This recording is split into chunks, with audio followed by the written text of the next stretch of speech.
कहानी story cartoon कहानियाँ। लालची छोले भटूरे वाला।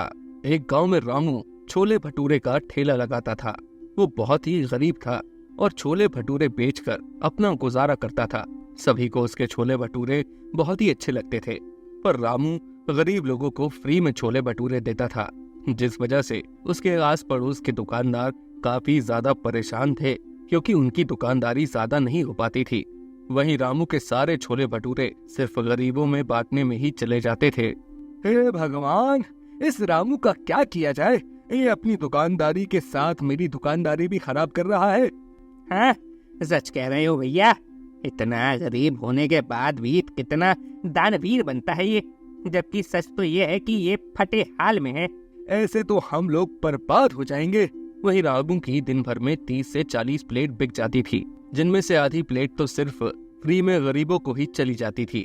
जब रामू घर पर आता है तो उसकी पत्नी उससे गुस्से में कहती है, सुनिए, मुझे कुछ नहीं पता है, मुझे सोने का हार चाहिए। आज सुनीता सोने का हार पहनकर मुझे दिखाने के लिए आई थी। तुम्हें तो पता ही है हमारे पास इतने पैसे नहीं हैं। मैं भला तुम्हें सोने का हार कहाँ से दिलवा सकता हूँ? मुझे कुछ नहीं पता। तुम हमेशा गरीबों को दान करते रहना, ये नहीं कि उनसे पैसे भी ले लिया करो। तुम्हारे जैसा बेवकूफ आदमी मैंने नहीं देखा। तुम ऐसे क्यों कह रही हो? दान करना तो अच्छी बात होती है ना? हाँ, अच्छी बात है, पर अगर जेब में पैसे हो तो दान किया जाता है। और ये कहकर उसकी पत्नी सीमा वहाँ से चली जाती है। अपनी पत्नी को नाराज देखकर रामू काफी दुखी हो जाता है, पर वो कुछ भी नहीं कर पाता। धीरे धीरे समय गुजर रहा था और एक दिन रामू के सामने मुकेश नाम के आदमी ने छोले भटूरे का ठेला लगा लिया और बहुत ही सस्ते में छोले भटूरे बेचने लगा, जिस वजह से जो रामू के पास ग्राहक आते थे वो भी चले जाते हैं और अब सिर्फ उसकी दुकान पर फ्री वाले ग्राहक ही आने लगते हैं, जिस वजह से रामू की कोई भी बिक्री नहीं हो पा रही थी। क्यों भाई, क्या फ्री में ही बांटते रहोगे या पैसे भी लोगे? तुम्हारी वजह से मेरी बिक्री खराब हो रही है। अरे भैया, पुण्य करना तो अच्छी बात है और मैं सिर्फ गरीब लोगों से पैसे नहीं लेता हूँ। हाँ हाँ, मुझे पता है तू कितना बड़ा दानवीर है। अभी वो दोनों बातें ही कर रहे थे, तभी वहाँ पर एक बूढ़ा आदमी आता है और रामू से कहता है, अरे बेटा, मुझे छोले भटूरे खिला दे, मेरे पास पैसे नहीं है बेटा। हाँ हाँ बाबा, आप बैठिए, मैं अभी आपको छोले भटूरे खिला देता हूँ। हे भगवान, इस आदमी का कुछ नहीं हो सकता है। ये हमेशा गरीबों को ही बांटता रहता है। इस तरह तो ये खुद भी बर्बाद होगा और हमें भी बर्बाद करके छोड़ेगा। और ये कहकर मुकेश अपना ठेला वहाँ से ले जाता है, पर मुकेश के साथ रामू के ग्राहक भी चले जाते हैं। अब रामू सिर्फ गरीब लोगों को ही फ्री में खिला रहा होता है, जिस वजह से उसके पास कुछ भी नहीं बचता है। और जब वो खाली हाथ आता है तो उसकी पत्नी सीमा भी उस पर काफी ज्यादा गुस्सा होती है, जिस वजह से रामू भी अब काफी ज्यादा परेशान हो चुका था। और एक दिन वो ठेला लेकर जा रहा था, तभी वो देखता है कि मुकेश के ठेले पर काफी भीड़ लगी हुई थी। ये देखकर वो अपने आप से कहता है, मैं तो फ्री में लोगों को छोले भटूरे खिलाता हूँ, तब भी मेरे ठेले पर इतनी भीड़ नहीं रहती है, और उसके ठेले पर देखो कितनी भीड़ लगी है। जो मेरे ग्राहक थे वो भी चले गए। और कुछ देर सोचने के बाद रामू अपने आप से कहता है, बहुत हो गया, अब मैं अच्छा बनकर नहीं रह सकता हूँ, अब मैं बहुत बुरा बनूंगा, बहुत बुरा। और ये कहकर वो फिर से उसी जगह पर पहुंच जाता है और छोले भटूरे बेचने लगता है। आज वो किसी गरीब को फ्री में छोले भटूरे नहीं खिलाता, जिस वजह से आज उसके छोले भटूरे काफी बच जाते हैं। ये देखकर वो अपने आप से कहता है, अरे ये तो बहुत ज्यादा बच गए, अब मैं इनका क्या करूं? कुछ समझ में नहीं आ रहा है। मैं कल नए नहीं बनाने वाला, मैं पहले अब इन्हीं को बेचूंगा, देखते हैं लोग कैसे नहीं खाते। और ये कहकर अगले दिन वो वही रखे हुए छोले भटूरे बेचता है और अगले दिन उसके सारे छोले भटूरे बिक जाते हैं और लोग उसकी काफी तारीफ भी करते हैं। ये देखकर रामू अपने आप से कहता है, जब तक मैं ईमानदारी से काम कर रहा था तब तक कोई भी मेरे ठेले पर नहीं आ रहा था, पर आज जब मैंने बेईमानी दिखाई तो मेरी आज कितनी बिक्री हो गई। इसका मतलब आज का समय बेईमानी का है।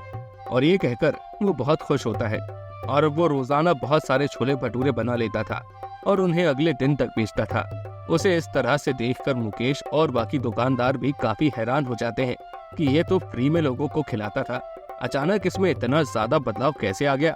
वहीं अब रामू का ठेला काफी अच्छा चलने लगा था, उसके छोले भटूरे काफी ज्यादा बिकने लगे थे जिस वजह से उसकी आर्थिक स्थिति में भी काफी सुधार आ रहा था और उसकी पत्नी सीमा भी अब काफी ज्यादा खुश रहने लगी थी। अजीब मजा ही आ गया। आप बस इसी तरह काम करते रहिए, देखना मैं भी अगले महीने सोने का हार खरीद लूंगी। हाँ हाँ, तुम चिंता क्यों करती हो, तुम्हारे लिए अगले महीने बहुत सुंदर हार बनवाऊंगा। अब वैसे आप इतनी जल्दी बदल कैसे गए? अभी तक तो आप बहुत ही धार्मिक और दान पुण्य वाले थे। मैंने देख लिया है, दान पुण्य करके कुछ भी नहीं होता इन सब से। आज का जमाना कलयुग का है, इस वजह से आजकल चतुराई और चालाकी दिखानी ही पड़ती है। यह सुनकर सीमा बड़ी ही खुश होती है, पर उसे नहीं पता था कि रामू किस मुसीबत में पड़ने वाला था। वही खराब चीज बेचने के कारण उसके ग्राहकों की तबीयत खराब होने लगती है, जिस वजह से अब रोजाना उसके ठेले पर शिकायत आने लगती है। अरे भैया, कैसे छोले भटूरे बनाते हो? मेरे पेट में दर्द होता है। हाँ भैया, मेरे पेट में भी दर्द हो रहा है। क्या मिला रहे हो इसमें? कुछ नहीं भैया, छोले भटूरे तो अच्छे से ही बनाता हूँ मैं। पर लोगों की ज्यादा शिकायत आने पर वो फिर से ताजे छोले भटूरे बनाना शुरू कर देता है। अभी भी उसके पास उतने ही ग्राहक आ रहे थे, जिस वजह से वो काफी खुश था और अब वो एक दिन रखे हुए छोले भटूरे बेचता और एक दिन ताजे छोले भटूरे बेचता। पर एक दिन छोले भटूरे मुखिया के यहाँ चले गए और उस दिन छोले भटूरे बासे थे।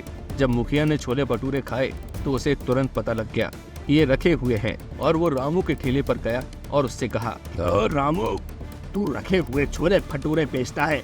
ये तो बासे छोले भटूरे हैं। अरे नहीं नहीं मालिक, मैं तो ताजे ही छोले भटूरे बेचता हूँ। अच्छा, अगर तू ताजे छोले भटूरे बेचता है तो फिर ये खराब कैसे हैं? जरा इन्हें देख तो। पर आप कब छोले भटूरे लेकर गए? आप तो मेरी दुकान पर आए ही नहीं, ये कहीं और से लिए होंगे। अरे, मैं तेरी दुकान पर नहीं आया था, मेरा आदमी तेरी दुकान पर छोले भटूरे लेने आया था, क्योंकि आज मेरा मन छोले भटूरे खाने का हो रहा था। मैंने तेरा काफी नाम सुना है, इसलिए उसे यहाँ भेज दिया था, पर मुझे क्या पता था कि तू खराब माल बेच रहा है। नहीं नहीं मालिक, ऐसा कुछ भी नहीं है। अभी पता लग जाएगा कैसा है। और ये कहकर जब वो सामान चेक करता है तो उसमें से बुरी तरह से बदबू आ रही होती है। ये देखकर मुखिया बहुत गुस्सा हो जाता है। मुखिया को गुस्सा देखकर रामू उससे माफी मांगता है, पर मुखिया रामू से कहता है, आज के बाद तुम छोले भटूरे का ठेला नहीं लगाओगे। तुमने हमारे साथ विश्वासघात किया है, तुम लोगों को खराब माल बेच रहे हो। नहीं नहीं मालिक, ऐसा मत कीजिए, क्योंकि जैसे तैसे तो मेरा ठेला चल पाया है अभी तक। जब मैं ईमानदारी से काम कर रहा था, गरीबों को फ्री में खिला रहा था, तब तक कोई भी मेरे ठेले पर नहीं आता था। पर जब से मैंने रखा हुआ माल बेचना शुरू किया है, तब से मेरा ठेला बहुत अच्छा चलने लगा है। तो इसका मतलब तुम लोगों को खराब चीजें खिलाओगी? मुझे माफ कर दीजिए, मैं लालच में आ गया था, क्योंकि मैं बहुत ज्यादा परेशान हो गया था। मेरे ठेले पर कोई नहीं आ रहा था, इसलिए मैंने सोचा शायद लोगों को रखे हुए छोले भटूरे पसंद आ रहे होंगे। मैं आगे से ऐसा कभी नहीं करूंगा मालिक। रामू की बात सुनकर मुखिया भी विचार करता है कि रामू कह तो ठीक रहा है, पर फिर भी रामू ने गलत किया था। इस पर मुखिया उससे कहता है, ठीक है, मैं तुम्हें इस बार माफ कर देता हूँ, पर आगे से मुझे गलती नहीं मिलनी चाहिए। अगर तुमने फिर से मिलावट या फिर खराब सामान बेचा तो मैं तुम्हारा ठेला बंद करवा दूंगा। नहीं नहीं मालिक, अब मैं कभी भी रखा हुआ माल नहीं बेचूंगा। मैं हमेशा ताजा छोले भटूरे ही बनाऊंगा। ये सुनकर मुखिया बहुत खुश होता है और फिर वहाँ से चला जाता है। और अब रामू को समझ आ गया था कि ईमानदारी से बढ़कर कोई भी चीज नहीं होती है। भले ही बचत थोड़ी होती है, पर वो लालच से बेहतर होती है। तो दोस्तों, हमें इस कहानी से ये सीख मिलती है कि हमें कभी भी बुराई के रास्ते पर नहीं जाना चाहिए, क्योंकि अगर आप अच्छाई को छोड़कर बुराई के रास्ते पर जाओगे तो आप मुसीबत में फंस जाओगे। इसलिए आपको अपने काम में पूरी ईमानदारी बरतनी चाहिए, न कि लालच करनी चाहिए, और लालच तो बिल्कुल भी नहीं करनी चाहिए। गरीब नूडल्स वाले की सफलता। माँ, वो देखो ना, वहाँ क्या बिक रहा है, मुझे भी खाना है। बेटा, मेरे पास इतने पैसे नहीं हैं, चलो मेरे साथ। माँ, दिला दो ना, बहुत तेज भूख लग रही है। तभी वहाँ पर खड़े एक व्यक्ति ने उसे एक प्लेट नूडल्स दिला दिए, जिसे देखकर राहुल बहुत ज्यादा खुश हो गया और खुशी खुशी उसे खाने लगा। अपने बच्चों की खुशी देखकर मीना की आंखों में आंसू आ गए। मीना एक बहुत गरीब घर से थी और पति का देहांत हो जाने के बाद वो अकेले ही अपने बच्चे का लालन पालन कर रही थी। वो लोगों के घरों में बर्तन झाड़ू का काम किया करती थी, पर जब काम नहीं मिलता तो उन लोगों का गुजारा होना काफी मुश्किल हो जाता। जिस वजह से मीना बहुत परेशान रहती, क्योंकि वो अपने बच्चे की फरमाइश पूरी नहीं कर पाती थी।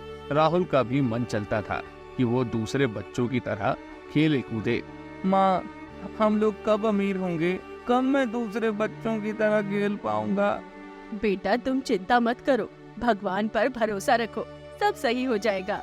माँ, पिताजी कहाँ चले गए? हमें छोड़कर वो कब लौट कर आएंगे? माँ, मुझे पिताजी की बहुत याद आती है। ये सुनकर मीना की आंखों में आंसू आ गए और वो अपने बेटे राहुल को कोई भी जवाब नहीं दे पाई, पर वो कुछ ऐसा करना चाहती थी जिससे उन दोनों का गुजारा आराम से हो सके। और जब उसने अपने बेटे राहुल को नूडल्स खाते हुए देखा तो उसके मन में विचार आया, क्यों ना वो भी इसी का काम खोल ले। पर इसके लिए उसे पैसे चाहिए थे जो उसके पास नहीं थे, और उसने सोचा कि वो पहले मजदूरी करके पैसे कमाएगी और जब पैसे इकट्ठे हो जाएंगे तो वो उन्हीं से अपना नूडल्स का काम खोलेगी। समय तेजी से गुजर रहा था। लगभग 1 महीने के बाद उसके पास पैसे हो चुके थे कि वो नूडल्स का काम खोल सके, और इसीलिए वो बाजार जाकर सारा सामान लेकर आ गई और फिर वो घर आ गई। जब राहुल ने सामान देखा तो अपनी माँ से कहा, माँ, आप ये सामान क्यों लाई हैं? आप क्या करने वाली हैं? बेटा मैं नूडल्स की दुकान खोलूंगी, जिससे हम लोग बहुत जल्दी अमीर हो जाएंगे। क्या आप सच कह रही हैं? फिर तो मुझे रोजाना नूडल्स खाने के लिए मिला करेंगे। हाँ बेटा, तूने बिल्कुल ठीक कहा। अच्छा तो अब मेरी मदद तो करना। हाँ माँ, अभी मैं आया। और ये कहकर राहुल अपनी माँ की मदद करने लगता है। ज्यादा पैसे न होने की वजह से मीना ने अपना काम घर से ही शुरू किया। उसने घर के आगे ही एक छोटा सा स्टॉल लगा लिया और नूडल्स बेचने लगी। पहले दिन उसकी दुकान पर 1-2 लोग ही आए, जिसे देखकर राहुल ने कहा, माँ, हमारी दुकान पर कोई आ क्यों नहीं रहा है? वैसे तो सभी ठेलों पर कितनी भीड़ रहती है ना। बेटा आएंगे, आज हम लोगों का पहला दिन है ना, इस वजह से तुम चिंता मत करो। तभी वहाँ पर एक आदमी आया। वो आदमी जाना पहचाना था। उसे देखकर मीना बहुत खुश हुई, क्योंकि वो आदमी कोई और नहीं बल्कि वही था जिसने राहुल को नूडल्स दिलाए थे। और मीना से उसने कहा, अरे भाई साहब आप? हाँ मैं। आपने भी नूडल्स का काम खोल लिया है, ये तो बहुत ही अच्छी बात हुई भाई। हाँ क्या करूँ, कोई काम धंधा मिलता ही नहीं है, और मैं नहीं चाहती हूँ कि मेरा बेटा दुखी रहे, इसीलिए ये काम खोल लिया। ये तो बहुत ही अच्छा किया आपने, क्योंकि आज के समय में कोई किसी की मदद नहीं करता है। चलिए फिर मुझे भी एक प्लेट खिला ही दीजिए। हाँ हाँ भाई साहब, क्यों नहीं। और ये कहकर उसने रमेश को 1 प्लेट नूडल्स दे दिए। जब रमेश ने नूडल्स खाए तो वो बहुत ही हैरान हुआ, क्योंकि मीना ने बहुत ही स्वादिष्ट नूडल्स बनाए थे जो आसपास के ठेलों से काफी अलग थे। और उसने मीना से कहा, अरे आपने तो बहुत ही अच्छे नूडल्स बनाए हैं भाई, कहाँ से सीखे आपने? कहीं से नहीं भाई साहब, बस ऐसे ही देखकर सीख लिया है। उस दिन जब मैं उस दुकान पर खड़ी हुई थी, तभी मैंने इस दुकानदार को बनाते हुए देखा था, पर मैंने देखा कि उसने सामान बहुत कम डाला है। बस मैंने सामान थोड़ा ज्यादा डाल दिया।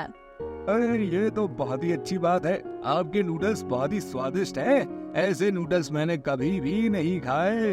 वैसे भी मेरे घर पर कुछ दिनों में पार्टी होने वाली है, तो आप ही मेरे घर पर नूडल्स की स्टॉल लगा देना। हाँ हाँ भाई साहब, क्यों नहीं, ये तो मेरे लिए बहुत बड़ी बात है।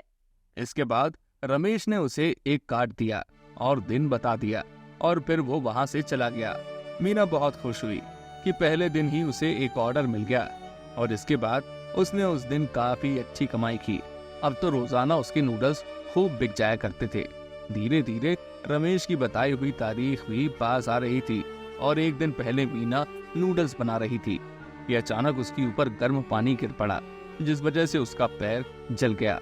ये देखकर मीना काफी ज्यादा परेशान हुई, क्योंकि कल उसे रमेश के यहाँ जाना था और अब वो चल भी नहीं पा रही थी। हे भगवान, ये तूने क्या कर दिया? जैसे तैसे पहला ऑर्डर मिला था, तूने उसे भी मुझसे छीन लिया।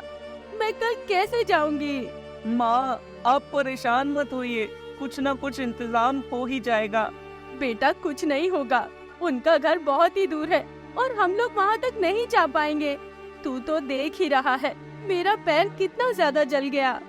आप चिंता मत कीजिए, आप दवाई ले लीजिए, सब कुछ ठीक हो जाएगा माँ। और इसके बाद मीना दवाई ले लेती है, जिससे उसे आराम मिल जाता है। पर अभी भी उसका पैर इतना ठीक नहीं हो पाया था कि वो ज्यादा दूर का सफर तय कर पाए। अगले दिन मीना को हल्का बुखार भी आ गया और वो चारपाई से उठ भी नहीं पाई। वहीं दूसरी तरफ रमेश उसका इंतजार कर रहा था कि अभी तक मीना आई क्यों नहीं, और वो इसी सिलसिले में उसके घर आया। जब उसने देखा कि मीना चारपाई पर लेटी हुई है तो उसने उससे कहा, अरे क्या हो गया आपको? आप इस तरह क्यों लेटी हुई है? आज तो आपको मेरे यहाँ स्टॉल लगाना था ना। हाँ भाई साहब, मुझे पता है, पर कल मेरा पैर जल गया, जिस वजह से मुझे माफ कर दीजिए। मैं स्टॉल नहीं लगा पाऊंगी क्योंकि मैं आपके घर नहीं जा पाऊंगी। मुझसे तो चला भी नहीं जा रहा। क्या? ये तो बहुत बड़ी गड़बड़ हो गई। मैंने तो किसी दूसरे को बुलाया भी नहीं, मैंने तो सिर्फ आपसे ही कहा था। अब मैं क्या करूं? ये कहकर रमेश कुछ सोचने लगता है और तभी उसके दिमाग में एक उपाय आता है और वो फिर मीना से कहता है, आप चल ही तो नहीं सकती है ना, पर गाड़ी में तो बैठकर आप जा ही सकती है। वहीं आपका सामान भी गाड़ी में आराम से आ जाएगा। आप बस बैठे बैठे यहाँ पर नूडल्स बनाते रहना, मैं आपके साथ 1-2 आदमी लगा दूंगा। ये सुनकर मीना बहुत खुश हो गई और उसने अपनी दवाई खाई और फिर वो अपने बेटे के साथ रमेश के घर चली गई। वहां जाकर उसने सभी के लिए बहुत सारे नूडल्स बनाए। जब लोगों ने मीना की नूडल्स खाए तो सभी ने मीना की खूब तारीफ की, जिसे देखकर मीना बहुत खुश हो गई और रमेश भी काफी खुश था क्योंकि सभी लोग नूडल्स बड़े चाव से खा रहे थे। इसके बाद रमेश ने मीना को अपने रिश्तेदारों से मिलवाया और उनसे कहा, अगर आप लोग इनके नूडल्स खाना चाहते हैं तो इनकी दुकान पर आ सकते हैं। हाँ भाई साहब, क्यों नहीं, ऐसे नूडल्स तो मैं रोज खाना चाहूंगा। ये सुनकर मीना बहुत खुश हुई। वहीं उसकी दुकानदारी और भी बढ़ गई। ये सब देखकर मीना ने रमेश को धन्यवाद दिया और अब मीना की दुकान बहुत अच्छी चलने लगी थी क्योंकि रमेश ने उसका जो प्रचार किया था उस जगह से उसकी दुकान पर बहुत ज्यादा भीड़ होने लगी थी। ये देखकर मीना बहुत ही खुश थी, पर उसने एक फैसला किया कि वो गरीबों को फ्री में नूडल्स दिया करेगी क्योंकि ये सब भगवान की कृपा से हो पाया था और भगवान ने ही रमेश को उसके पास भेजा था, तभी वो इस मुकाम पर पहुंच पाई थी। और अब वो बहुत खुश भी थी और उसने बड़ी सी नूडल्स की दुकान भी खोल ली थी। साथ ही उसने अपने घर को भी काफी बड़ा करवा लिया था और अब उसका बेटा भी स्कूल पढ़ने जाने लगा था और अब वो बाकी बच्चों के साथ खेलता भी था, जिससे वो बहुत खुश था। और अपने बेटे को खुश देखकर मीना भी बहुत ही खुश थी। तो हमें इस कहानी से ये सीख मिलती है कि हमें अपनी गरीबी से घबराना नहीं चाहिए और अपने काम को पूरी लगन से करना चाहिए, जिससे हम अपने काम में ही सफल हो जाते हैं। तो दोस्तों, कैसी लगी आपको हमारी कहानी? अगर पसंद आई हो तो लाइक, शेयर और सब्सक्राइब करना ना भूलें और ऐसी ही दिलचस्प कहानियों के लिए बने रहें हमारे चैनल पर। और हाँ, नीचे कमेंट में अपनी पसंद के बारे में जरूर बताएं।